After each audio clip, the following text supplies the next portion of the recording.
கணக்கம்பட்டி சித்தர். நம்மள நெறைய பேர் இவர பத்தி கேள்விப்பட்டிருப்போம். இல்ல இவருடைய ஃபோட்டோவ வெளிய பார்த்திருப்போம். அப்படி இதுவரைக்கும் கேள்வியும் படல, பார்க்கவும் இல்லன்னா, இதுக்கப்புறம் நம்ம பார்க்கறதுக்கு நெறைய வாய்ப்புகள் இருக்கு. பழனிக்கு பக்கத்துல இருக்க கணக்கம்பட்டின்ற ஊர்ல தான் இவரு வாழ்ந்திருக்காரு. இப்ப இவருடைய ஜீவசமாதி அந்த இடத்துல இருக்கு. இவருக்கு மூட்டை சாமின்னு இன்னொரு பெயரும் இருக்கு. முருகருடைய அவதாரமா இவர பார்க்குறாங்க. ஆரம்ப காலகட்டத்துல மனநல பாதிக்கப்பட்டவர்ன்னு பார்த்த ஒரு சிலர் மக்கள்லாம் இவர வணங்குற அளவுக்கு இவரு அற்புதங்கள் பண்ணியிருக்காரு. இவரு பார்க்க ரொம்ப எளிமையா பச்சை உடை தான் அணிஞ்சிருப்பாரு. தெளிவாலாம் பேச மாட்டாரு. சில சமயங்கள்ல திட்டுவாரு. நெறைய பேர ஏன் அடிச்சு கூட இருக்காரு அப்படின்னு சொல்லப்படுது. இவருகிட்ட குறி கேட்க வர நெறைய மக்கள் கிட்ட சின்ன சின்ன வேலைகளை இவரு சொல்லுவாராம். அந்த வேலைகள் எல்லாம் செய்யறதுனால அவங்களுடைய பாவங்கள் நீங்கி புண்ணியம் கிடைக்கிறதா நம்பப்படுது.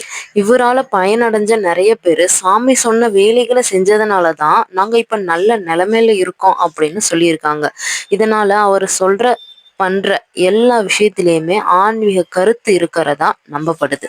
இன்னும் கணக்கம்பட்டி சாமியார பத்தி, கணக்கம்பட்டி சித்தரை பத்தி நிறைய தெரிஞ்சுக்க நம்ம சேனல்ல மறக்காம சப்ஸ்கிரைப் பண்ணிருங்க. அடுத்த வீடியோல இவருடைய அற்புதங்களை பத்தி பார்க்கலாம்.